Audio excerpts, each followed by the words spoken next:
Hi everyone, this is Raven from Arizona, or from New York, speaking from Arizona. I can't get it with this branding tagline. Um, do I have to do it? Everybody else does. Alright, so we need to talk about the professor, or at least I do. Okay, we all know who we're talking about. So I just caught a live stream of his. I forget what he's talking about this time, or ranting about this time. But, oh, it's about he's flushing trolls down the toilet. They're going to be in for a big surprise. And I'm a troll.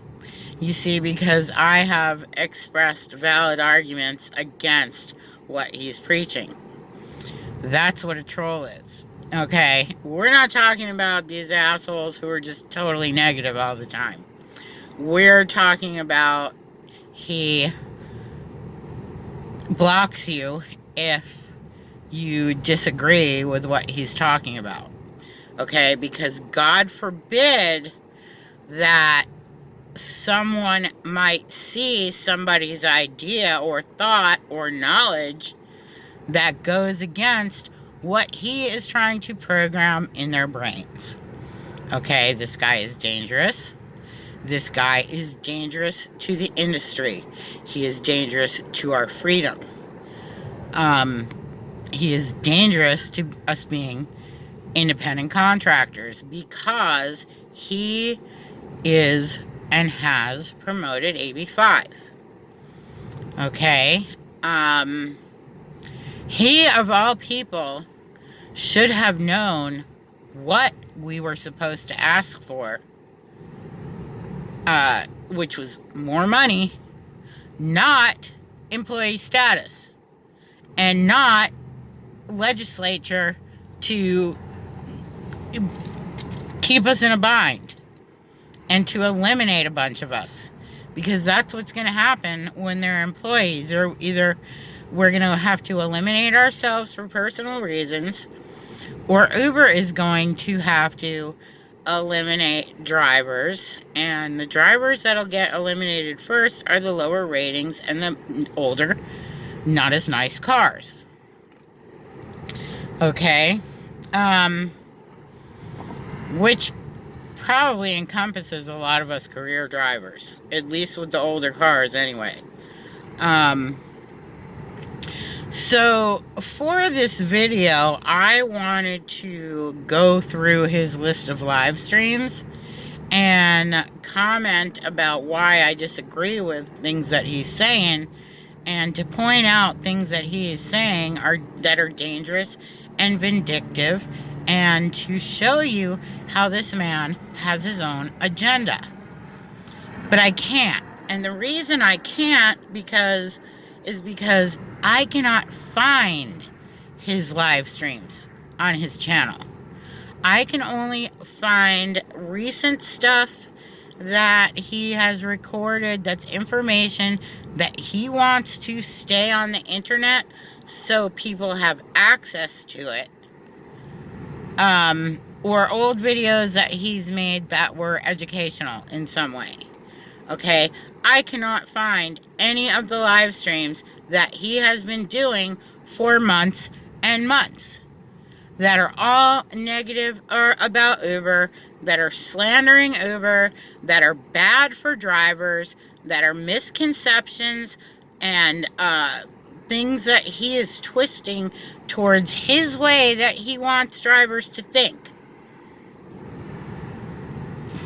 Okay? And as I'm on this live stream, I'm seeing there's only like a few people in there on the comments, and a lot of them are repeated, which must mean that maybe he's exiting a lot of people that are saying things he doesn't want others to see or hear. Or he really just doesn't have that much of a following. I don't know which one.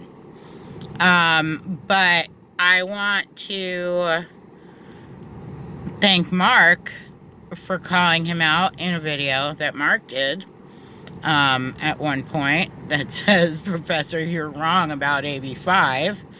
And anybody else who has made a video that counters some of what he's preaching or provide facts that counter what he's preaching or provide facts that explain both sides of the fence, so that people can make their own decisions about what they think is right or wrong or best or not best.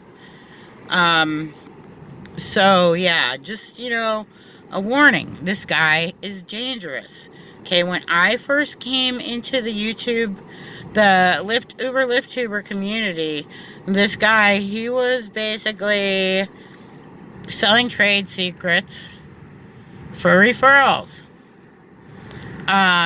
I believe that what happened to him is that Uber did not pay him $147,000 in referrals, which is what started him filing a lawsuit against Uber and on this rampage to destroy Uber.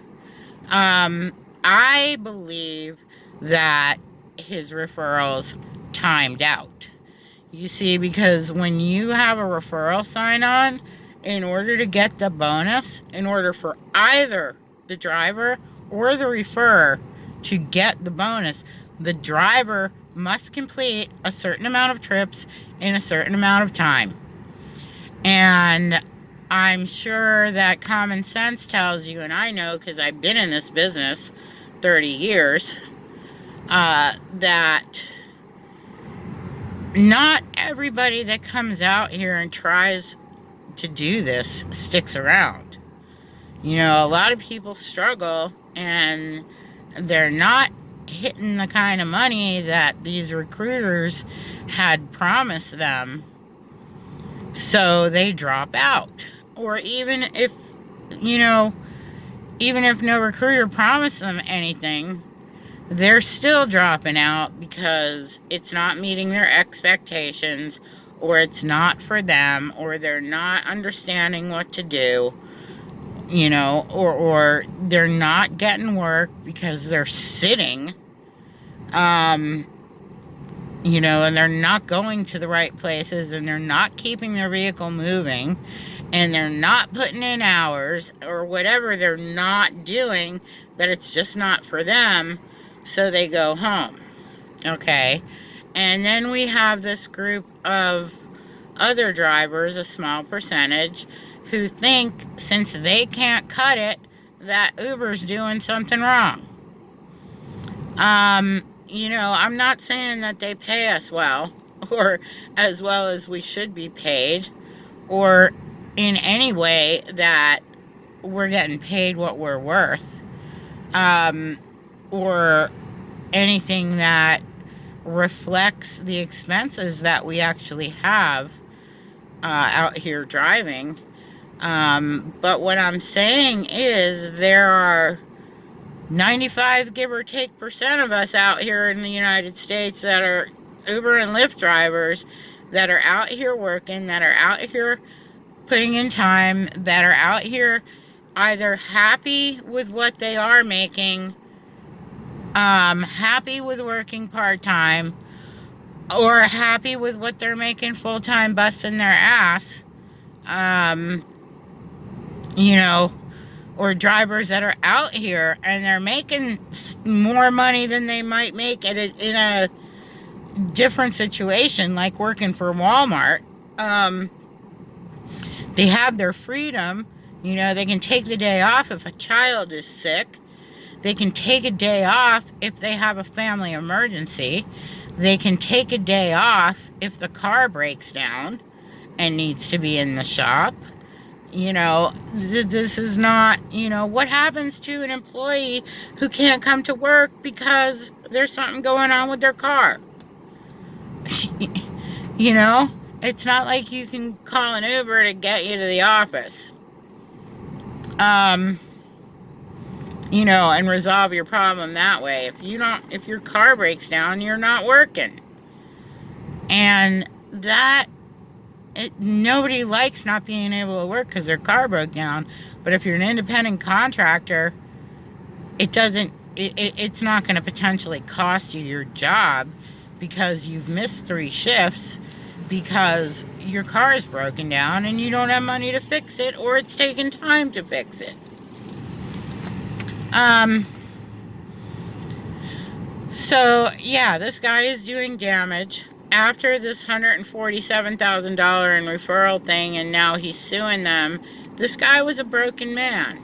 He was sad and depressed, and personally, he took it very personally, and you could see the pain and devastation he was going through. And when he came back with a vengeance, with hatred, and on a mission, and with his own agenda. Let's get Uber. And if that means promoting things that are not good for drivers, and to jumping on the bandwagon with the media and pushing all the negative media in everybody's face, including adding his own spin on it, like one of his live streams was about the article about how, Uber has all these lawsuits for sexual harassment. Okay? Well, the fact, and if I still have the article, if I can still find it, if I send it to myself text or it's on my clipboard, I'll put it below, but no guarantee. But there's an article out there that discussed that the fact of the matter is that the majority of the sexual harassment claims were passengers against drivers, not vice versa. That's just one example.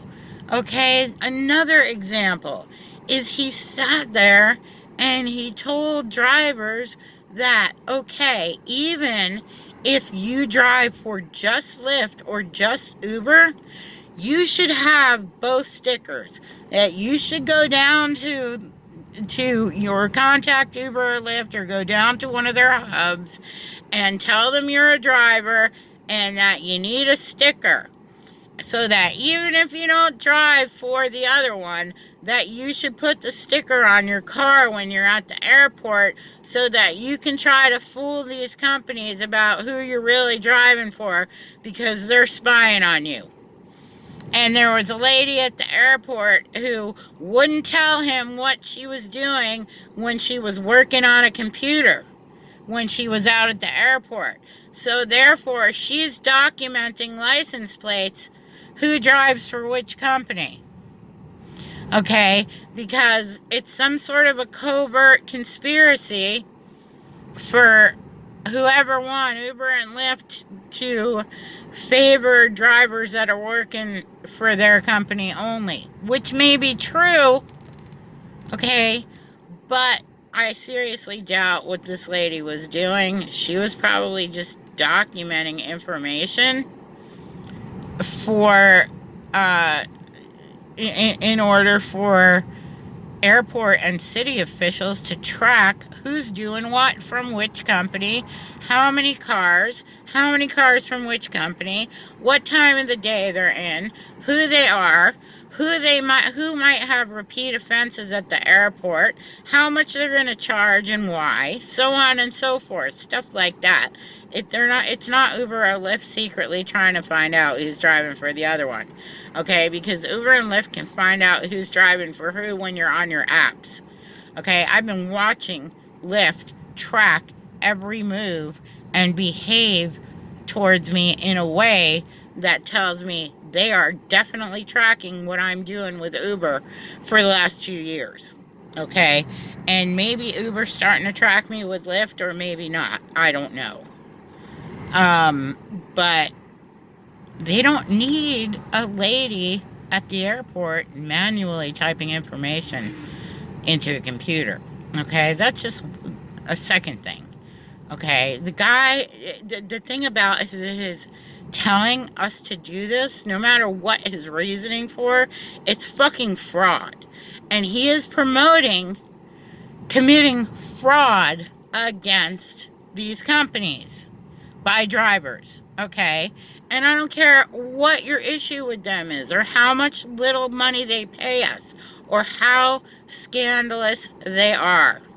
Two wrongs do not make a right, okay? And most of the time, or at least as it stands, Uber is operating within the law.